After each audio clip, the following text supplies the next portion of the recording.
April 14th, 1945, 14:30 hours. Supreme Headquarters Allied Expeditionary Force, Reims, France. The war room is quiet in the way only command centers get quiet when something has gone wrong. Not the productive silence of men working, the heavy silence of men waiting. Maps cover every wall. Blue markers show Allied positions pushing deep into Germany. Red markers show what remains of the Wehrmacht. And somewhere between those colors, in the gray space of active combat, a three-star general has vanished. General Dwight David Eisenhower sits at his desk, 54 years old, Supreme Commander of all Allied forces in Europe, the man responsible for the largest military operation in human history. Right now he is holding a radio handset so tightly his knuckles have gone white. The ashtray in front of him overflows. He has been chain-smoking for 3 hours. The casualty reports from the morning sit unread on the corner of his desk. He cannot focus on numbers right now, cannot think about the hundreds of Americans who died in the last 72 hours pushing toward Berlin. Because somewhere out there in a war zone where men are still killing each other every single day, one of his army commanders is missing. Eisenhower presses the transmit button one more time. George, if you are listening, 400,000 men are waiting for orders. Where are you? Static. Just static. He releases the button, sets the handset down carefully, looks at the man standing across from him. General Walter Bedell Smith, Chief of Staff, the man who handles everything Eisenhower cannot. Smith's face is pale. He has been coordinating the search for 8 hours. 8 hours of radio calls to every forward command post. 8 hours of checking with air reconnaissance. 8 hours of nothing. Smith places a single sheet of paper on Eisenhower's desk. A position report from 11th Armored Division. Forward observers spotted a three-star general's jeep at their position near Chemnitz. 1400 hours, 30 minutes ago. Eisenhower pulls out his situation map, spreads it across the desk. His finger traces from 3rd Army headquarters near Frankfurt, northeast, past 12th Corps positions, past the forward edge of battle, all the way to Chemnitz near the Czech border. His finger stops, 300 miles. He looks up at Smith. The question does not need to be asked aloud, but Smith answers it anyway. Through active combat zones, no flight plan, no convoy authorization, no route clearance. Sir, we do not know how he got there. 300 miles in 8 hours, through territory where American and German forces are engaged in daily firefights, through roads that may or may not be secure, through sectors where artillery is still falling, through a war zone, 40 miles per hour average speed. That is what the math says. 40 miles per hour through combat terrain where armored divisions are averaging 12 miles per day. Eisenhower stands, walks to the large map on the wall, studies the space between Frankfurt and Chemnitz, sees multiple German defensive positions marked in red, retreating Wehrmacht units, destroyed bridges, cratered roads, 2 entire corps' operational areas belonging to 3rd Army's front line, and Lieutenant General George Smith Patton Jr. somehow moved through all of it without telling anyone where he was going. The door opens, another staff officer, another report. The sighting has been confirmed. Patton's command vehicle was positively identified at 11th Armored Division Forward Command Post. The division commander personally verified it. Patton was there, stayed for 20 minutes, asked about their advance toward the Czech border, then departed. Did not say where he was going next. Eisenhower closes his eyes, takes a breath, opens them again. Get me Bradley on the phone and find out if 3rd Army headquarters has any idea where their commander is right now. He turns back to the map, stares at those 300 miles. 8 hours earlier, Patton's jeep sat outside 3rd Army headquarters. Engine still warm. Driver's seat empty. No note, no itinerary, no filed movement plan. Just gone. Nobody saw him leave. Nobody knew his destination. The most famous American general in Europe simply disappeared into a combat zone. And that Eisenhower knows is not even the strangest part. The strangest part is what happened after Patton arrived at 11th Armored Division. The division had been fighting for every mile in that sector, averaging 12 miles per day for the past week. Slow, grinding advances against determined German resistance until Patton showed up. Within 6 hours of his visit, 11th Armored pushed forward 15 miles. Took 2 towns the staff said would require another week. Reported enemy resistance collapsing faster than intelligence predicted, and their casualty rate dropped by 30% compared to the previous 3 days. 1 visit from their army commander, 15 miles gained. The division is now 50 miles beyond where Schaeff projected they would be by next week. They are at the Czech border. Want to know why? Because their army commander showed up and told them they could do it. Eisenhower sits back down at his desk. The radio handset sits silent. Somewhere out there, Patton is already moving to his next destination, already planning his next unauthorized visit to the front lines, already violating every protocol that exists to keep general officers alive. And somewhere out there, American soldiers are fighting harder because they know their commander might appear out of nowhere. Smith breaks the silence. Sir, 12th Army Group wants to know if we should order him back. Eisenhower stares at the map. Order him back from where exactly? They do not even know his current position. By the time they locate him, he will be somewhere else. And ordering him back means pulling him away from whatever he is doing that makes his units advance faster than any other army in the European theater. Get him on the radio, Eisenhower says. I do not care how you do it. Find Patton, now. Smith nods, leaves the room. Eisenhower is alone with the maps and the casualty reports and the knowledge that somewhere in the chaos of the final month of the European war, his best field commander is playing reconnaissance scout. 1630 hours. 2 hours of searching. Radio operators at Schaeff contact every forward unit in 3rd Army's sector. The 11th Armored Division establishes contact through their communications net, patches it through to Rheims. Patton is at a battalion command post, 2 miles from active German positions. Eisenhower takes the handset. George, I have your 3rd Army headquarters on one line and Bradley on another line. No one knew where you were for 8 hours. A crackle of static. Then Patton's voice comes through, calm, unhurried, like this is the most normal conversation in the world. I was visiting my forward elements, Ike. That is what an army commander does. Eisenhower's grip tightens on the handset. Your forward elements are 300 miles from your headquarters, George. You crossed through 2 core sectors without notifying their commanders. You did not file movement authorization with 12th Army Group. You did not tell your own Chief of Staff where you were going. The situation is fluid. I cannot push paper every time I want to see my men in contact with the enemy. This is not about paperwork. You are the 3rd Army commander. If something happens to you, your entire army loses command continuity. You have course commanders. They visit forward units. You command from a position where you can actually control 3 corps and 400,000 men. There is a pause. When Patton speaks again, his voice is firm, certain. My men fight better when they know their army commander is up there with them. I saw that battalion take a town this afternoon. Watched it happen. You cannot see that from a headquarters 300 miles back. I need you commanding an army, George, not a battalion. And I need my army to know I am with them. Eisenhower can hear Bradley on another line, furious. Can imagine the conversation happening right now at 12th Army Group headquarters. The press pool is already asking questions. How do we explain that 3rd Army's commanding general went missing for 8 hours in enemy territory? Bradley is furious, Eisenhower says. Schaeff operations thought we had a command crisis. The press is asking questions. Tell them I was doing my job. There is an edge to Patton's voice now. The 11th Armored is 50 miles beyond where your staff predicted they would be next week. They are at the Czech border.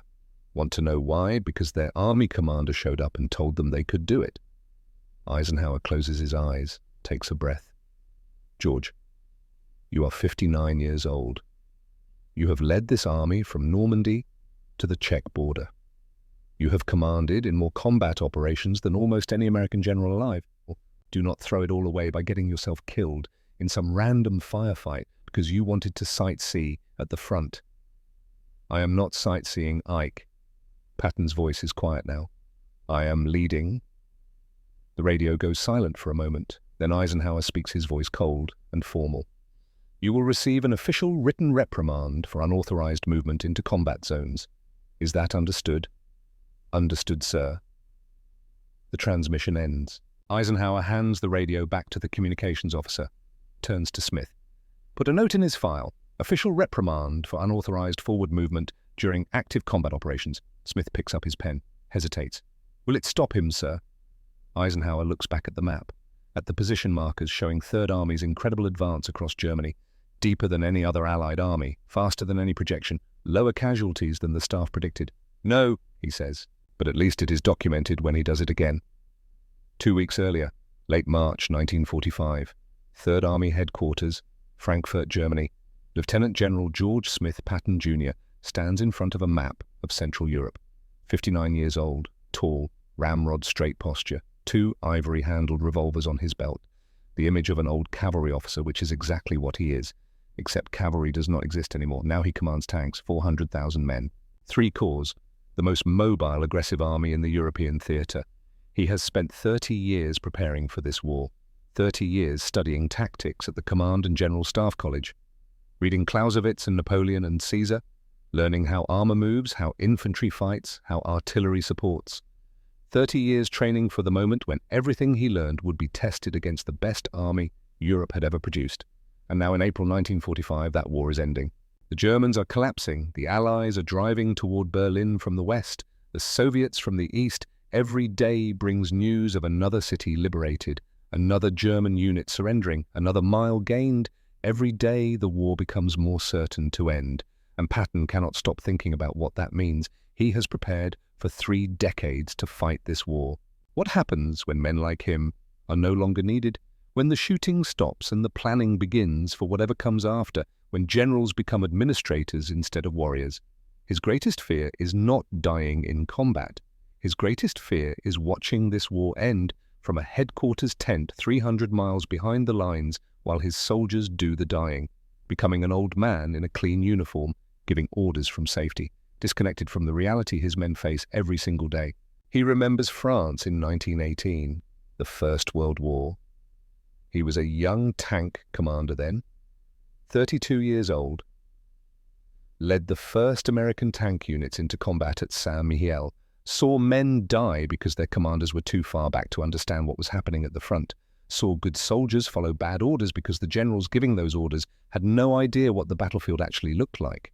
He swore then that if he ever commanded an army, he would never make that mistake. He would be where his soldiers are. That is not how Eisenhower sees it, not how Bradley sees it, not how any of the staff officers at SHAEF see it. They believe in system, in structure, in commanders who command from headquarters where they can see the whole battlefield, where they can coordinate multiple corps, where they can make decisions based on complete information instead of what they witness at one small section of the front. They are not wrong. Patton knows they are not wrong. An army commander cannot be everywhere, cannot see everything, cannot make decisions for 400,000 men based on what one battalion is doing. That is not how armies work. Armies need hierarchy, need communication, need commanders who trust their subordinates to execute orders while they maintain the larger vision. But there is something those staff officers do not understand, something that does not appear in any manual or doctrine or after-action report. When soldiers see their commanding general at the front line, everything changes, not because the general personally makes a difference in that specific fight, not because his presence alters the tactical situation, but because it tells every soldier in that unit something that no amount of orders or speeches or propaganda can communicate. Your commander is willing to face what you face. Your commander believes in what you are doing enough to risk his own life. Your commander is not asking you to do anything he would not do himself. And that Patton knows from 30 years of studying warfare makes men fight harder than any order ever could. He has seen it every time he visits a forward unit, every time he shows up at a battalion command post or walks through a company area or talks to squad leaders about what they saw in yesterday's fight. The effect is immediate and measurable. Units advance faster after he visits, take more initiative, accept harder missions. Their casualty rates drop because they fight smarter when they believe their commander understands what they are going through. The staff at SHAEF sees this as anecdotal, unprovable.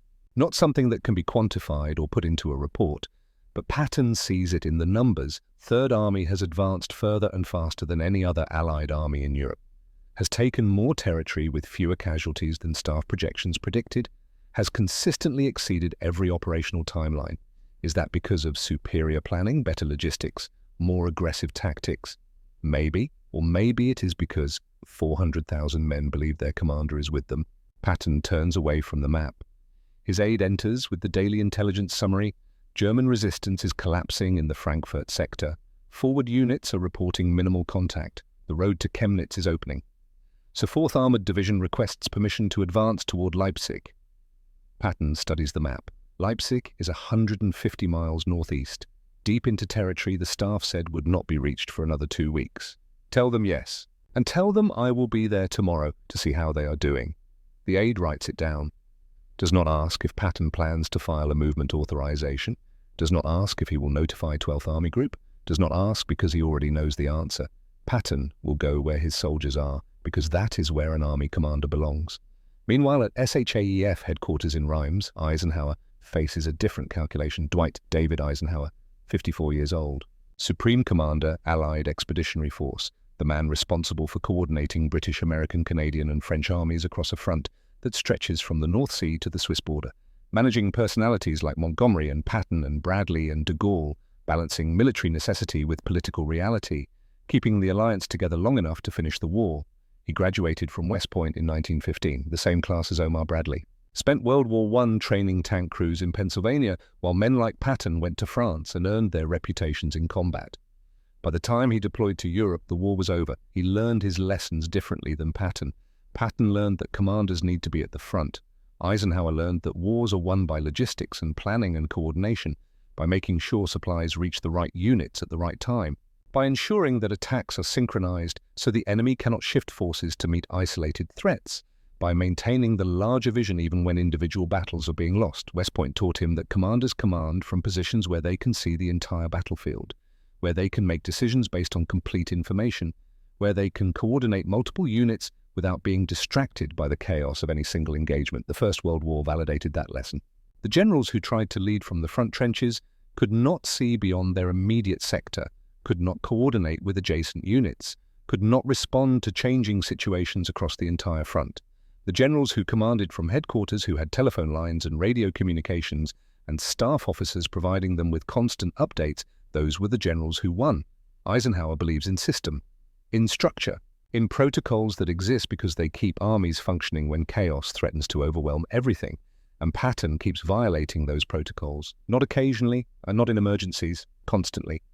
As a matter of philosophy, last week Patton disappeared for 6 hours, showed up at 6th Armored Division's forward command post 100 miles from his headquarters, did not tell anyone he was going.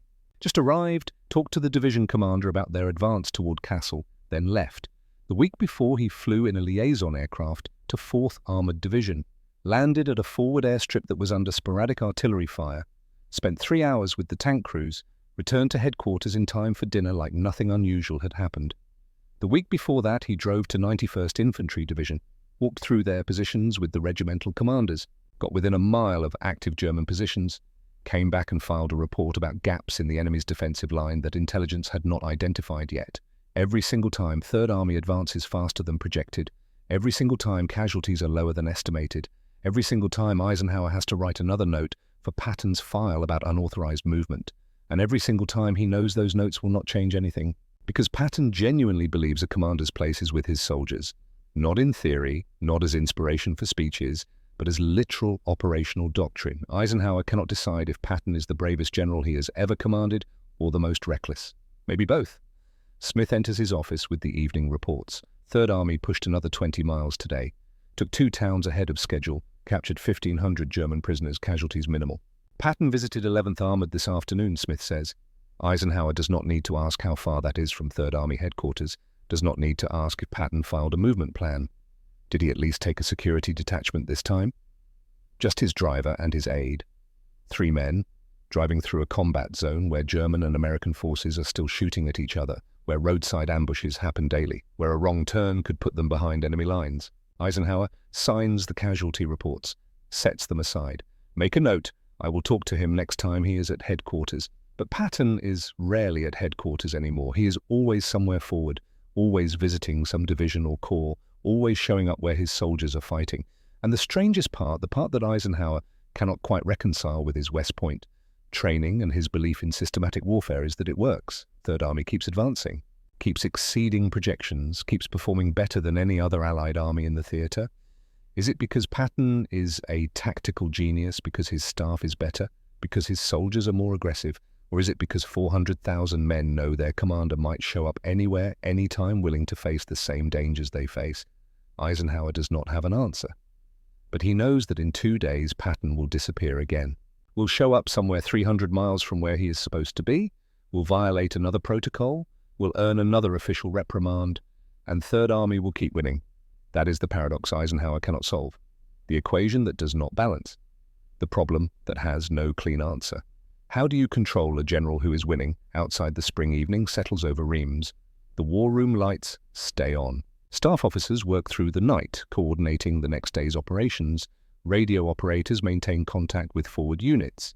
Intelligence analysts process reports from the front.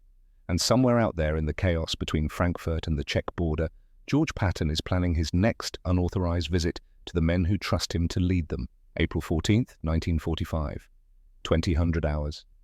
Third Army Communications Log, a radio transmission, brief. Recorded by the duty officer. I am where my soldiers are. That is where an Army commander belongs. That evening, Walter Bedell Smith writes in his personal diary. Ike spent 2 hours trying to track down Patton today, found him 300 miles from headquarters. Third Army advanced 50 miles beyond projections. Patton earns his 7th reprimand this month. The paradox continues. He is the best field commander we have. He is also the most exasperating man I have ever had to coordinate with. But the real crisis is still coming, because 2 days from now, Patton will not just visit the front lines, he will walk through them, on foot, under direct enemy fire, in the middle of a city where SS forces are fighting house to house. And when Bradley calls Eisenhower to report it, the question will no longer be about protocols or safety or command structure. The question will be whether Eisenhower can stop Patton before he gets himself killed, or whether stopping him would cost the war more than losing him would. April 16th, 1945, 0700 hours. Third Army Headquarters, Frankfurt, Germany. George Patton stands in his command tent reviewing the morning intelligence reports. The night was quiet. 4th Armored Division consolidated their positions near Bayreuth. 12th Corps established control over the main river crossings. 20th Corps pushed forward another 8 miles against minimal resistance. His aide enters with the daily itinerary, a list of meetings, briefings with corps commanders, supply coordination with SHAEF, administrative details that Army commanders are supposed to handle. Patton crosses out everything after 1000 hours, writes in the margin visiting 4th Armored Division. Nothing unusual about that. Army commanders visit their divisions regularly. It is expected, encouraged even, as long as they file the proper movement authorization, as long as they coordinate with the units whose sectors they will be passing through, as long as they take appropriate security. Patton's Jeep departs at 0730. Driver, aide, no security detachment, no filed movement plan beyond 4th Armored Division written in the duty log. By 1100 hours, 4th Armored Division reports that Patton visited their command post, stayed for 20 minutes, asked about fuel supplies and ammunition status, seemed satisfied with their progress. Then he departed, said he wanted to see how the advance was progressing, did not specify where he was going. By 1500 hours, 12th Corps headquarters receives frantic radio traffic from 14th Armored Division. A 3-star general is on foot in the middle of Nuremberg. Nuremberg, the city where the Nazi Party held its massive rallies before the war, where Hitler stood before hundreds of thousands and promised a 1000-year Reich. Now the city is being cleared block by block, house by house, building by building. 14th Armored Division has been fighting in Nuremberg for 6 days. SS rearguard forces defend from buildings, fire from windows and rooftops, set up machine gun positions in rubble. Every street is a kill zone. Every corner could hide a sniper. Every building has to be cleared by infantry going room to room with grenades and rifles. Yesterday, the division lost 42 men taking 3 city blocks. Today, a 3-star general is walking through those same streets with the assault troops. The division commander gets on the radio himself. His voice is tight, controlled, trying not to sound like he is panicking, even though he absolutely is panicking. Sir, you need to leave this area immediately. We are taking sniper fire from multiple buildings. This sector is not secure. Patton's response is recorded in the division's after-action report. So am I, son. Shoot back. He stays for another hour, walks through 3 more streets with the infantry, watches them clear buildings, talks to squad leaders about their tactics, about how they use smoke grenades to cross open areas, about how they coordinate with tank support to suppress enemy positions before advancing. He sees a sergeant lead his squad through a blown-out storefront, sees them move through the building, hears the grenades going off inside, sees them emerge from the back and signal all clear. 20 minutes later, that same sergeant's squad takes the next building, then the next. They move faster than they did yesterday, more confident, more aggressive, because the old man is watching, because if their army commander is willing to stand in the street while SS snipers are shooting, then they can damn well push through 1 more building.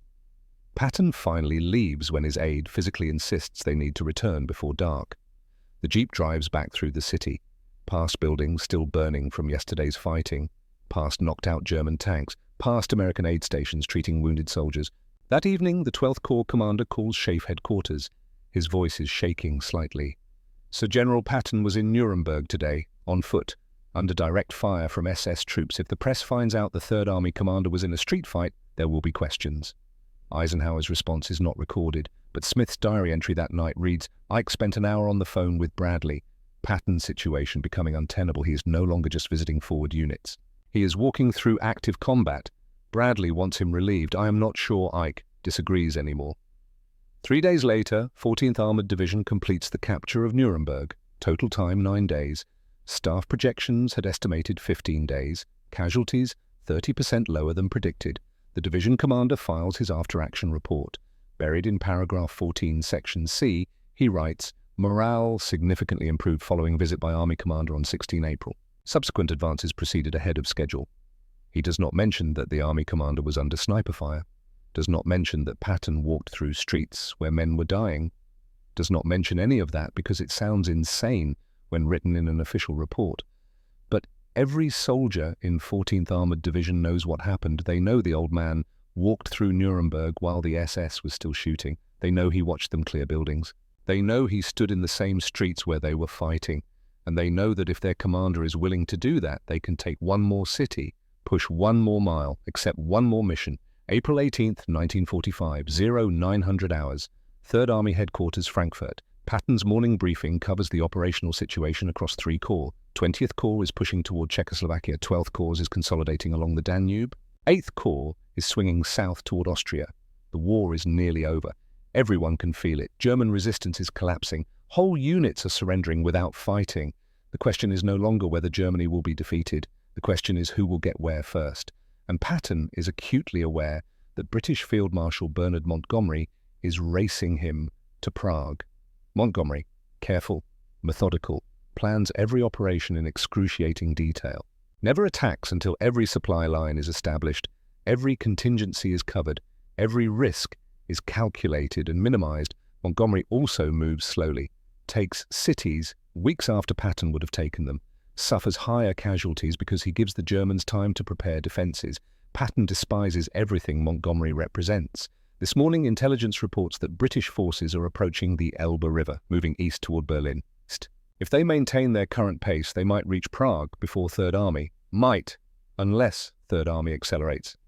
Patton looks at the map, studies the distance to the Czechoslovak border, calculates what it would take to beat Montgomery. Then he walks outside to where a Piper Cub liaison aircraft is waiting. Small plane, 2 seats, used for observation and courier duties, not used for Army commanders to fly deep into combat zones. Patton climbs in. By 1300 hours, he has landed at 3 different forward airstrips, each one closer to the Czech border, each one in territory that was under German control 3 days ago. One field was hit by German artillery just 1 hour before Patton's plane touched down. The shell craters are still smoking when he arrives.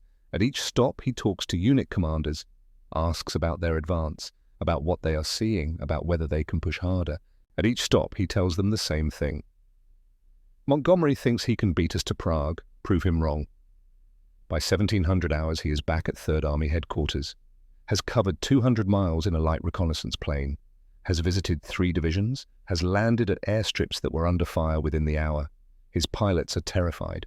One of them submits a request for reassignment that night. Does not give a reason, does not need to. Everyone knows. But the effect is immediate.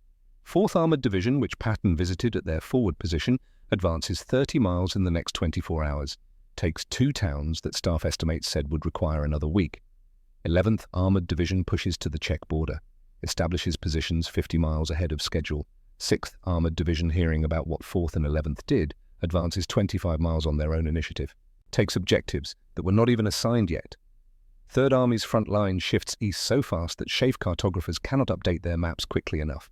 Omar Bradley calls Eisenhower that afternoon, does not go through normal channels, calls directly. His voice is tight with frustration that he is trying very hard to control. Ike Patton is completely out of control now. What happened? He flew to the Czechoslovak border this morning in a Piper Cub, landed in a field that was under artillery fire just 1 hour before he arrived. My G2 intelligence officer thinks he is trying to beat Montgomery to Prague. Eisenhower closes his eyes, pinches the bridge of his nose. Is he still there?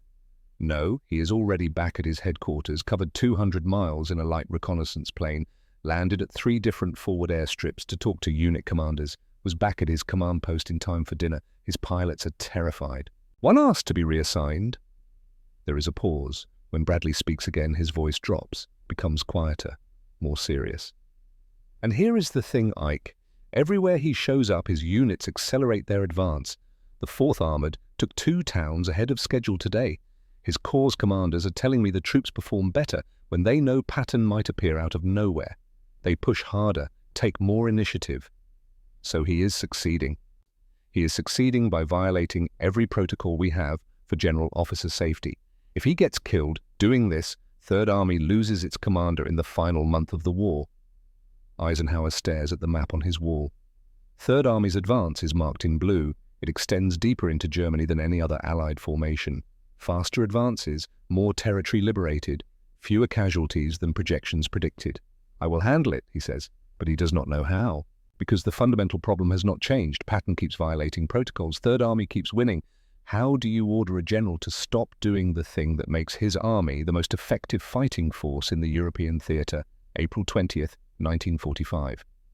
An encrypted message arrives at SHAEF headquarters from Washington, from General George Catlett Marshall, Army Chief of Staff, the most senior military officer in the United States Army, the man who promoted Eisenhower, the man who gave him command of the invasion of Europe.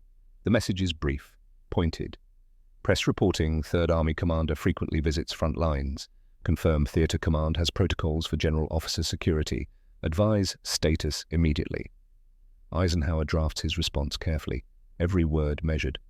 3rd Army commander maintains aggressive schedule visiting subordinate units, measures being taken to improve coordination and communication. Marshall's reply comes back within hours. Measures he disappeared for 8 hours last week without notifying anyone of his location. If we lose Patton to a stray artillery shell or sniper round in the final weeks of this war, you will personally explain that to the American people and to Congress. This is not a request. This is a direct order. Control your subordinate. Eisenhower shows the message to Smith. What are you going to do? Eisenhower does not answer immediately. He walks to his window, looks out over Rars. The city is peaceful tonight. No air raids, no artillery, just a quiet French city in spring. Somewhere out there, men are dying.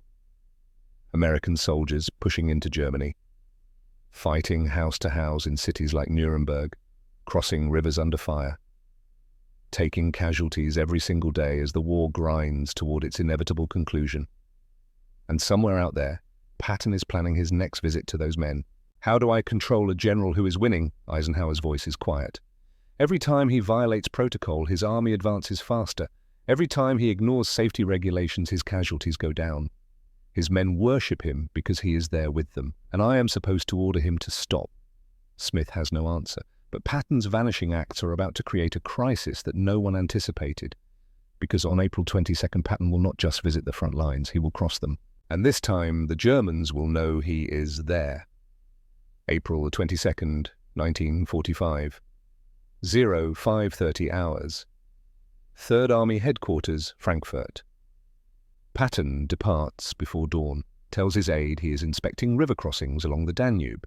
The Danube River is the next major obstacle in 3rd Army's advance, a wide, fast-flowing barrier between American forces and deeper penetration into Germany and Austria. 12th Corps is preparing to force a crossing within the next 72 hours. It makes sense that the Army commander would want to see the terrain personally, understand the challenges his engineers will face, identify the best crossing sites, normal reconnaissance, expected behavior. By 0900 hours, 12th Corps reports Patton visited their forward command post, asked questions about bridge capacity, about engineer assets, about crossing sites, standard questions, professional interest. Then he continued toward the river, headed for the Regensburg sector where 11th Armored Division is engaged with elements of the German 11th Panzer Division.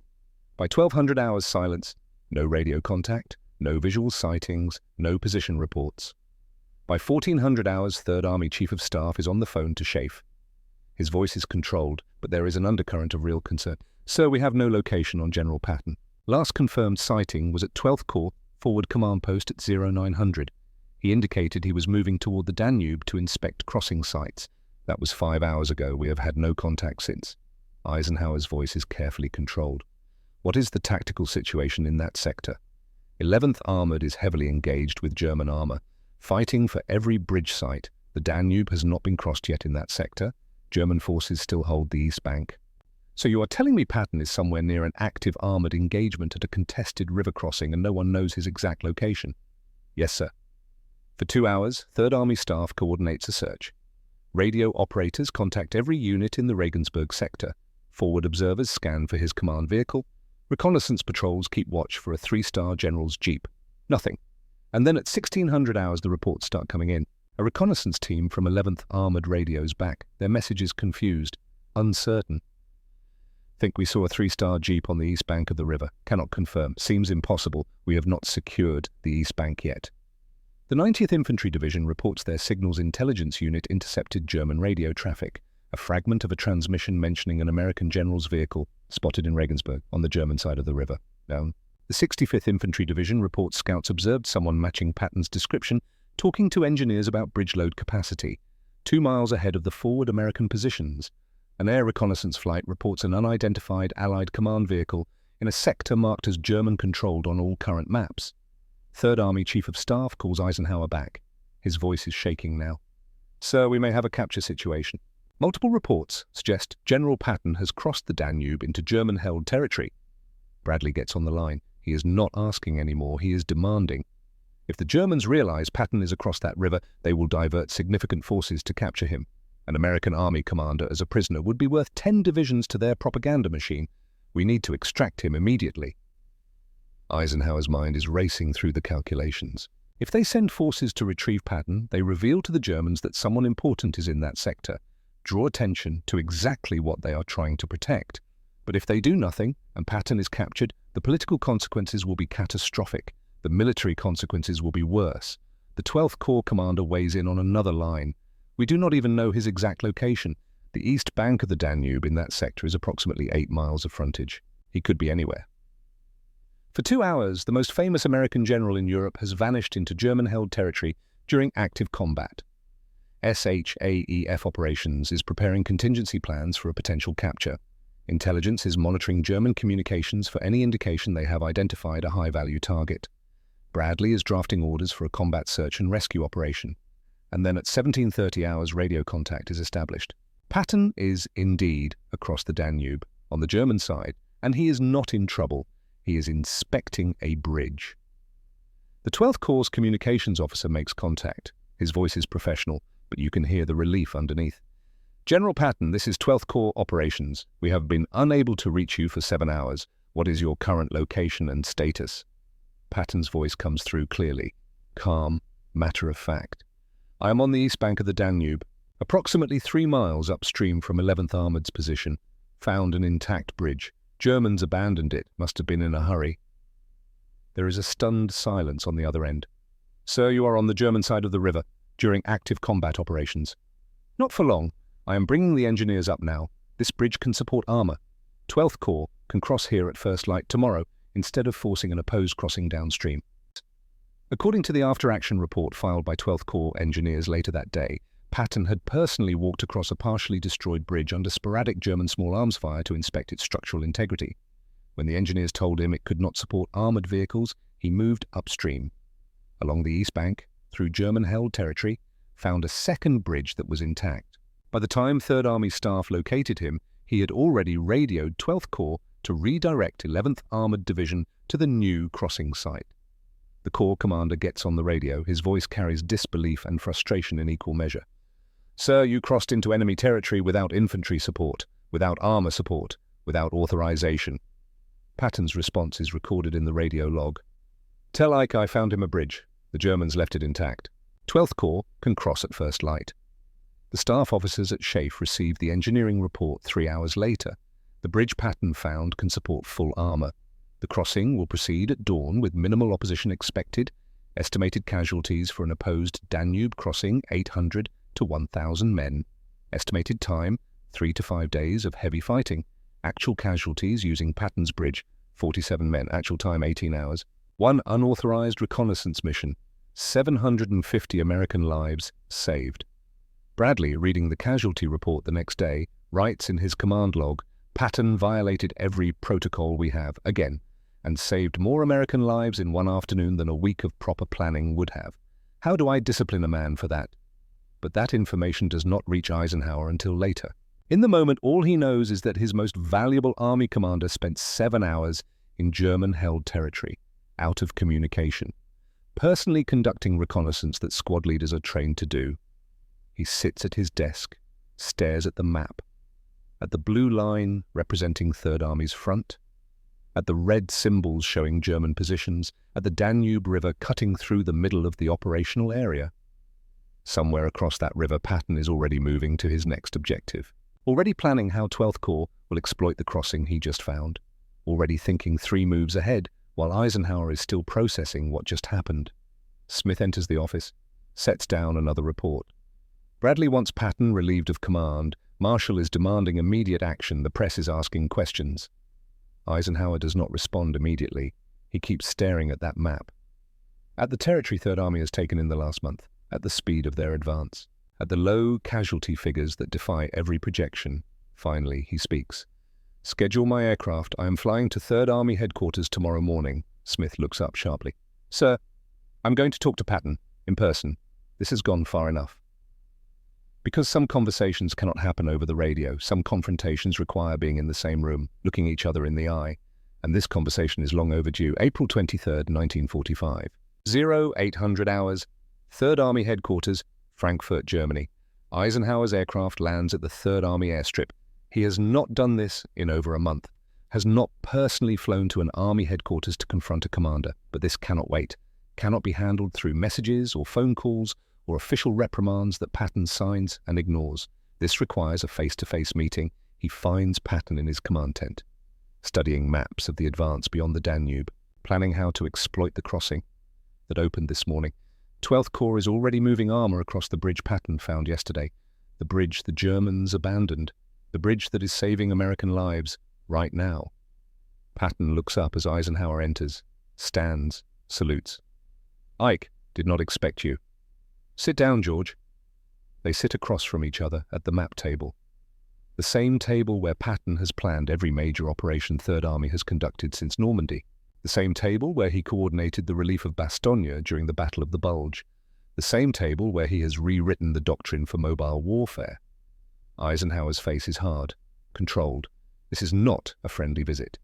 Yesterday you crossed into enemy-held territory without authorization, without security, without notifying your chain of command. You personally walked across a damaged bridge under fire. You were out of radio contact for 7 hours in a sector where German armored forces were actively engaged. Do you understand that you risked not just your own life, but the entire command structure of Third Army? Patton meets his eyes, does not flinch, does not apologize. "I found you a bridge, Ike. 12th Corps crossed the Danube this morning at 0600 hours. They are 15 miles beyond the river right now, a week ahead of your staff's predictions. That bridge I found saved us 3 days of combat and hundreds of American lives. You are not a scout, George. You are an Army commander." "I am an Army commander who knows his terrain. That bridge, your staff said it was destroyed in the initial reports. It is intact. If I had waited for reconnaissance reports to be filed, analyzed, forwarded through channels, and approved, we would still be planning the crossing while Montgomery races us to Prague." Eisenhower leans forward. His voice is quiet now, intense. "Brad wants you relieved of command. Marshall is asking direct questions about your activities. And honestly, George, I am running out of ways to defend you. On April the 14th, you disappeared for 8 hours. On April 16th, you walked through sniper fire in Nuremberg with assault troops. On April 18th, you flew into unsecured forward airstrips in a reconnaissance plane, and yesterday you personally conducted reconnaissance in enemy territory. You are 59 years old, George. You are one of the most experienced commanders in the United States Army, and you are acting like a platoon leader."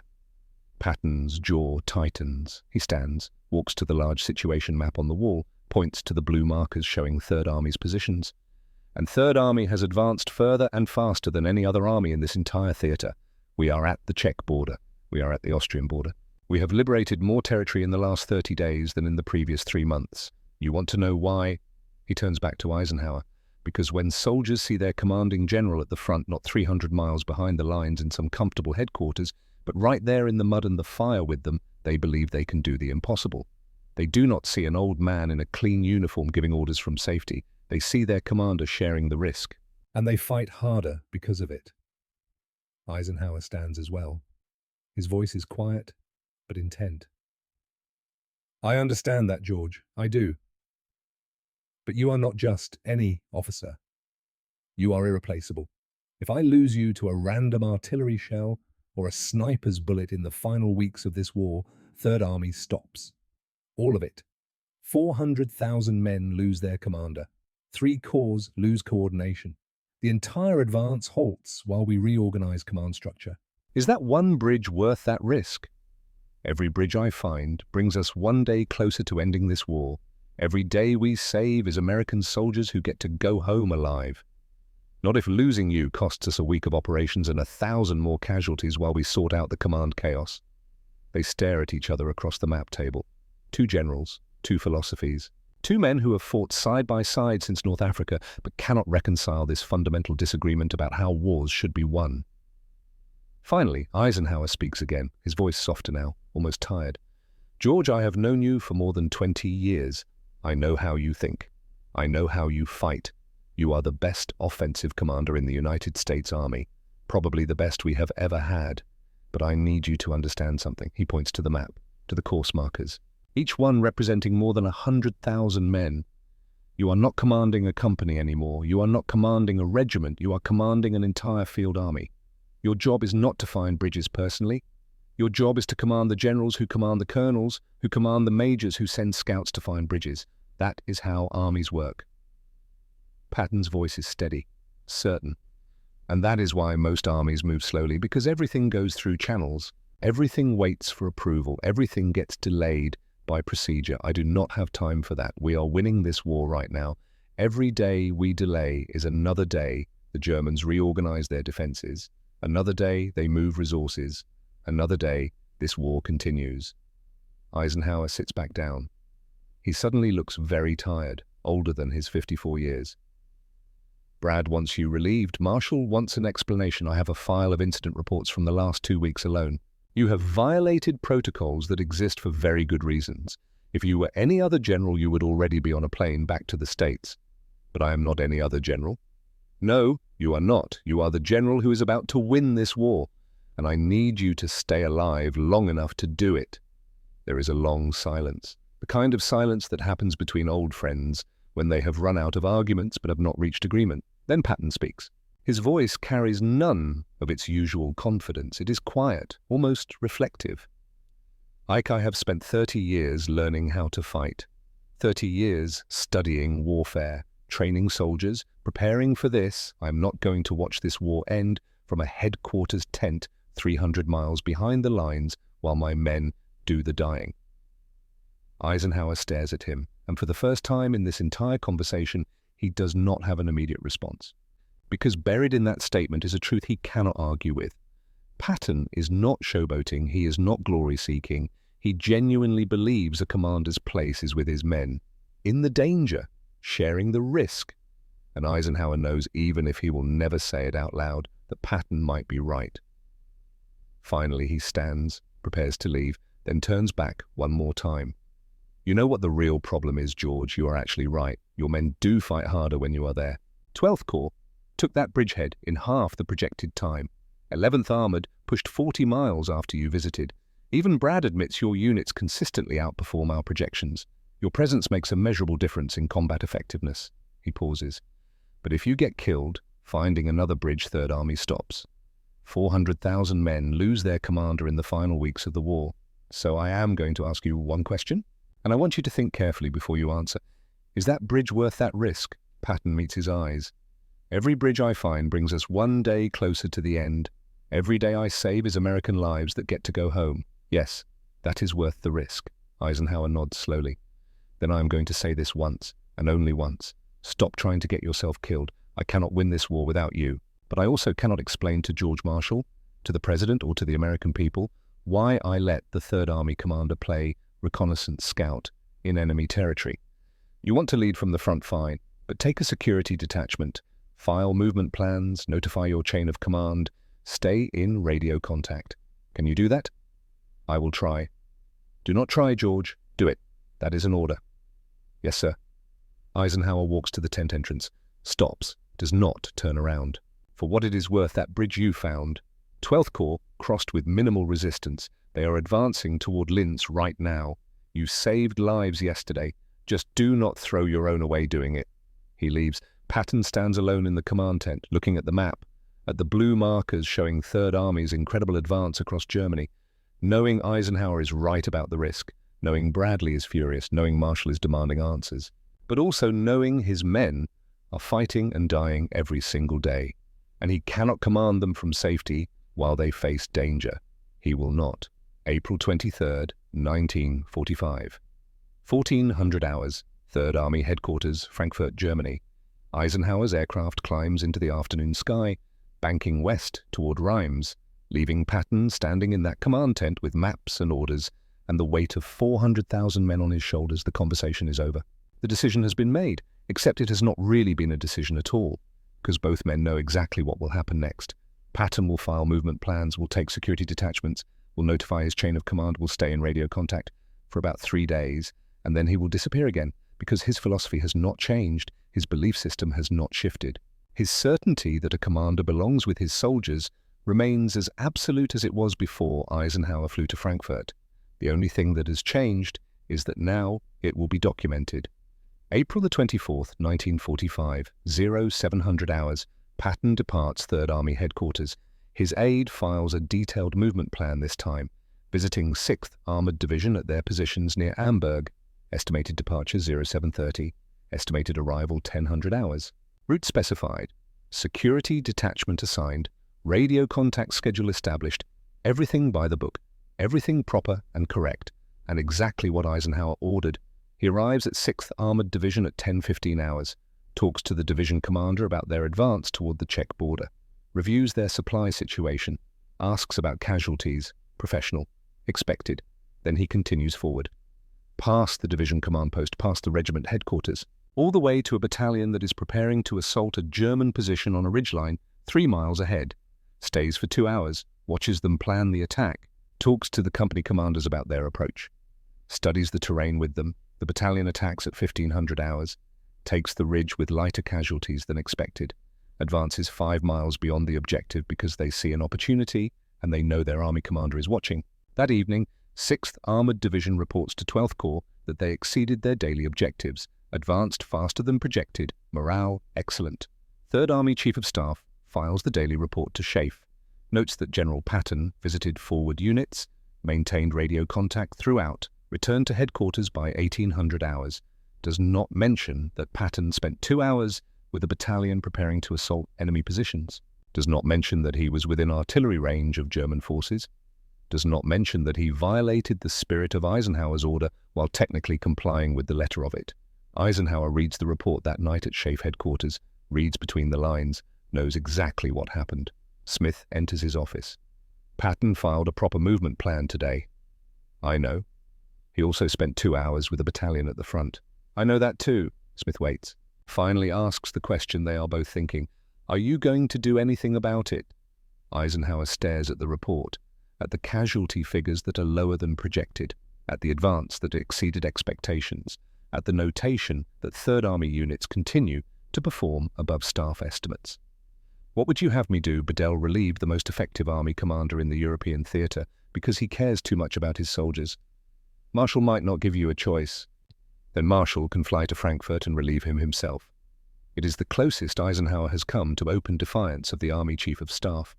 Smith recognizes the tone, says nothing more, leaves Eisenhower alone with his reports and his maps and his impossible equation. Between April 24th and May 8th, 1945, Patton disappears from Third Army headquarters 11 more times. Each time, he files a movement plan. Most of the time, he takes a security detachment. Usually, he maintains radio contact. And each time, he ends up somewhere further forward than the movement plan specified, closer to the fighting than the security detachment expected, out of radio contact for hours longer than scheduled. Each time, he returns with tactical intelligence that accelerates Third Army's advance. Sometimes it is bridge locations that his staff did not know about.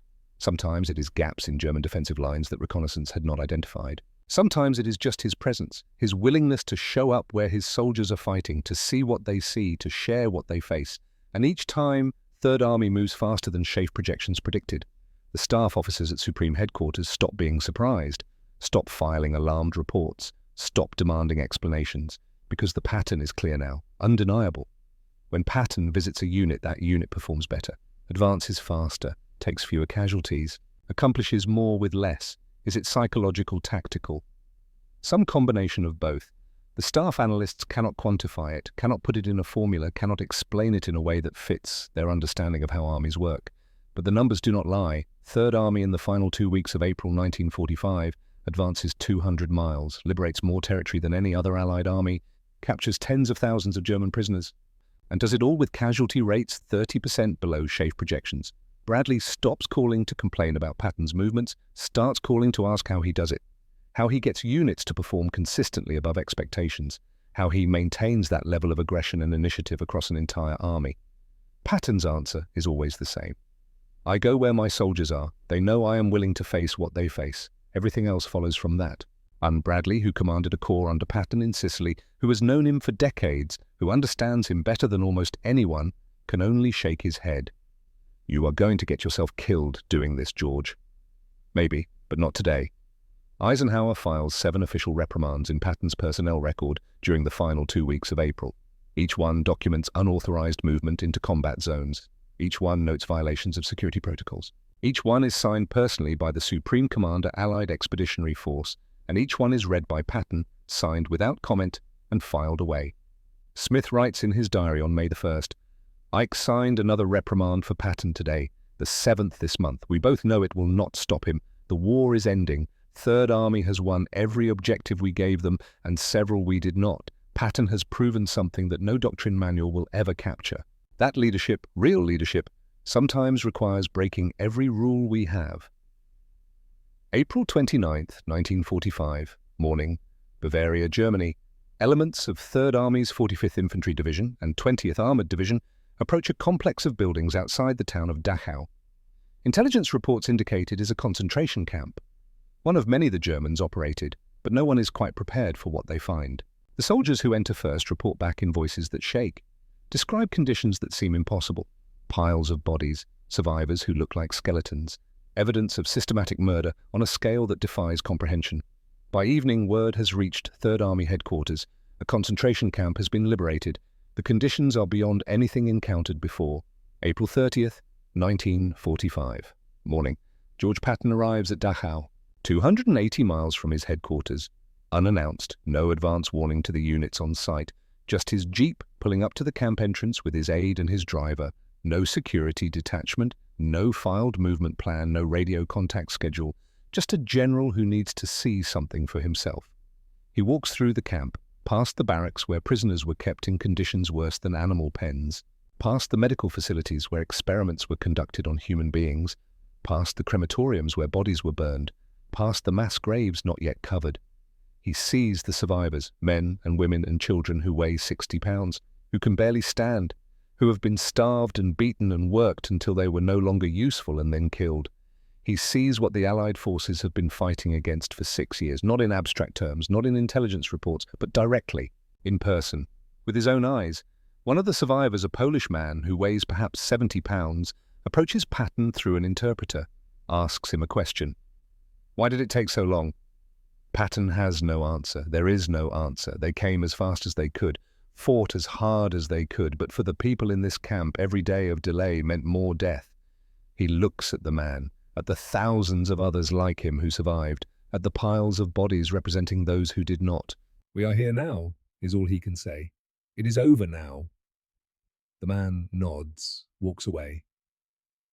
Patton stands there for another minute, then continues his tour of the camp, seeing, witnessing, carrying the weight of what arrives too late, even when you arrive as fast as humanly possible.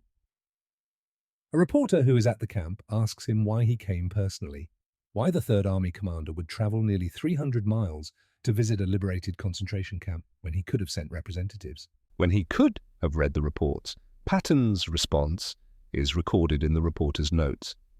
Every commander should see what we are fighting against, not read about it in reports, not hear about it secondhand. See it, witness it directly, because if you are going to order men into combat, you need to understand exactly what evil they are confronting.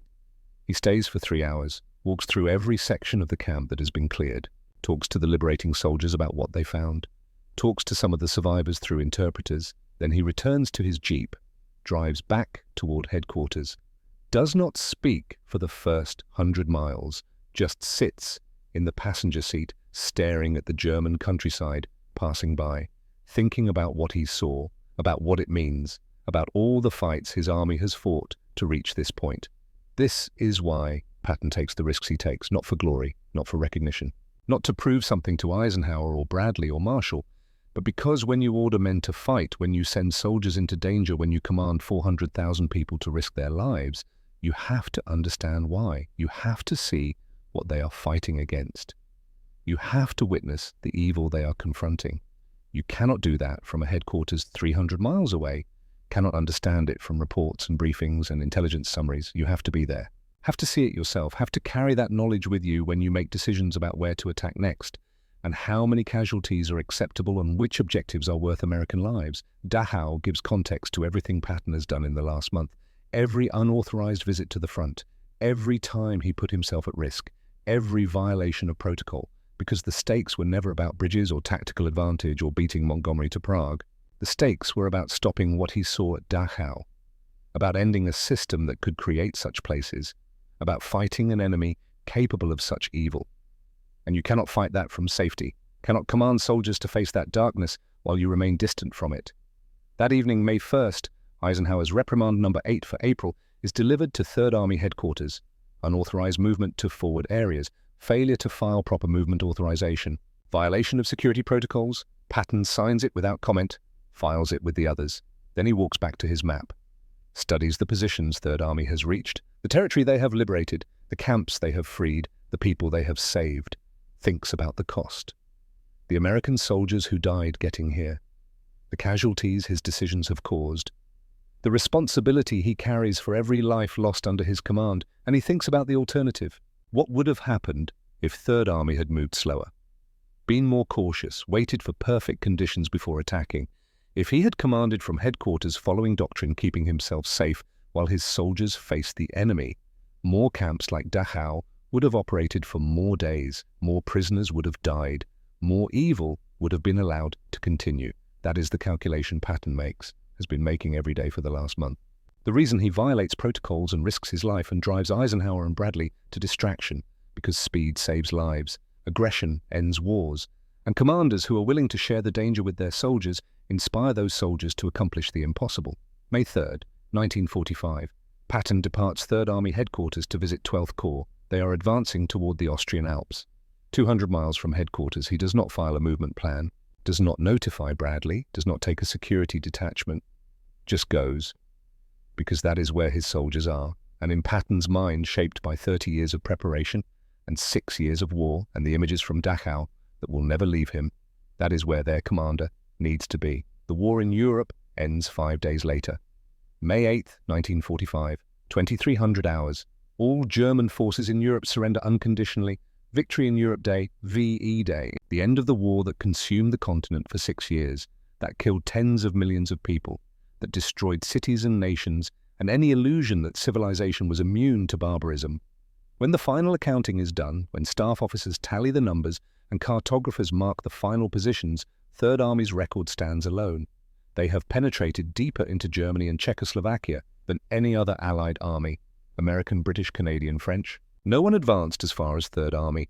They covered more than 600 miles in 281 days of continuous combat. From the beaches of Normandy in August of 1944 to the Czech border and the Austrian Alps in May 1945, they liberated 82,000 square miles of territory, an area larger than the combined size of England and Wales. They captured 956,000 enemy prisoners, nearly 1 million German soldiers who surrendered to 3rd Army rather than fight, and they did it all with casualty rates consistently below SHAEF projections. In April 1945 alone, 3rd Army's casualties were 30% lower than staff estimates. The distance travelled by George Patton personally in April 1945, reconstructed from movement logs and radio reports and eyewitness accounts, was approximately 3,400 miles. He visited units during active combat at least 8 documented times, probably more that were never officially recorded. He flew in light reconnaissance aircraft to forward airstrips that were under artillery fire within the hour. He walked through streets where his infantry was clearing buildings under direct enemy fire.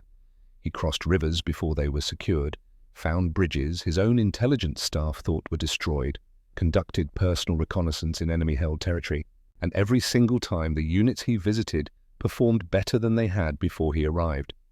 After the war, in his memoir Crusade in Europe, published in 1948, Eisenhower writes about Patton. "George Patton was the most difficult subordinate I had and the most indispensable. His disregard for his own safety was both his greatest strength and my greatest anxiety. He believed and proved through results that a commander's presence at the critical point could be worth multiple divisions, but managing him aged me considerably." In a 1946 interview, Omar Bradley reflects on Patton's final month of the war. "We spent half our time trying to find Patton and the other half trying to keep up with where his army had advanced. He commanded from the front because he could not stand commanding from anywhere else. He violated every protocol we had for general officer safety, and his army performed better because of it. You wanted to strangle him and promote him simultaneously, usually on the same day." The official reprimands filed against George Patton in April 1945 total 7 separate incidents, each signed by Eisenhower, each filed by Patton without comment. None changed his behavior, because Patton believed with absolute certainty that a commander's place was with his soldiers. December 9, 1945, Mannheim, Germany. George Patton is riding in a staff car with his chief of staff. They are going hunting, pheasant hunting, a day off from the duties of commanding occupation forces in Bavaria. A truck pulls out from a side road. The driver does not see the approaching staff car, or sees it too late, or misjudges the distance. The vehicles collide, not a high-speed crash, just an accident, the kind that happens thousands of times every day. Patton is thrown forward, hits his head on a partition in the car, fractures his spine. He survives the initial injury, is conscious, can speak, but cannot move from the neck down, paralyzed by the impact. For 12 days he lies in a hospital in Heidelberg, gradually weakening, his body failing from the injury and the complications that follow. On December 21st, 1945, George Smith Patton Jr. dies, not from enemy fire, not from combat, not from any of the hundreds of times he put himself in danger during the war. He dies from a traffic accident, in peacetime. 6 months after the war ended, the man who survived 300 combat missions, who walked through Nuremberg under sniper fire, who crossed the Danube into enemy territory, who flew to forward airstrips being shelled by German artillery, who violated every protocol for general officer safety and somehow remained untouched. That man dies in a car accident on a German road. The irony is not lost on anyone who knew him. Eisenhower, when he hears the news, sits alone in his office for an hour, does not speak, does not work, just sits with the knowledge that the most difficult and most indispensable subordinate he ever commanded is gone. Bradley receives the news while meeting with staff officers, excuses himself, walks to his quarters, sits down and tries to process the fact that George Patton, who seemed indestructible, who took risks that should have killed him a dozen times, died in a routine accident. The soldiers of Third Army scattered across occupation zones in Germany and Austria hear the news with disbelief. The old man is dead. The general who showed up at the front, who walked through fire with them, who made them believe they could accomplish anything, gone. Military historians will debate Patton's leadership style for decades. Some will argue he took unnecessary risks, that his disregard for his own safety was reckless, that a commander should not put himself in danger when his death could paralyze an entire army. Others will argue that his presence at the front was precisely what made Third Army exceptional, that his willingness to share the danger inspired his soldiers to perform beyond their limits, that the measurable results prove his approach worked. Both sides have evidence, both sides have valid arguments, both sides are probably right, because the truth about leadership is that it has no single formula, no universal approach that works in every situation with every commander and every army. What worked for Patton would not work for someone else. What Eisenhower criticized him for was the same thing that made him effective. The risks that should have gotten him killed were the same risks that made his army advance faster than any other. Between April 14th and May 8th, 1945, while Eisenhower worried about losing his best general to a random bullet, Patton proved something that no headquarters doctrine could quantify. That leadership is not just about giving orders from safety, that sometimes it requires sharing the danger. Being there. Showing your soldiers that their commander is willing to face the same risks they face every single day. That is what Eisenhower meant on April 23rd, when he told Patton, "You are actually right. Your men do fight harder when you are there." Because they did, measurably, consistently, undeniably. And that is what made Patton both the most difficult subordinate Eisenhower ever commanded and the most indispensable. In 1973, a declassified document surfaces. Eisenhower's private note from April 1945. Patton disappeared 18 times this month. Third Army advanced 200 miles. I wrote 7 reprimands. He signed all, changed nothing. History will judge whether I should have stopped him or enabled him more. I still do not know the answer. 28 years after writing those words, Eisenhower still did not know. But the soldiers who fought under Patton knew their commander was with them. And that made all the difference.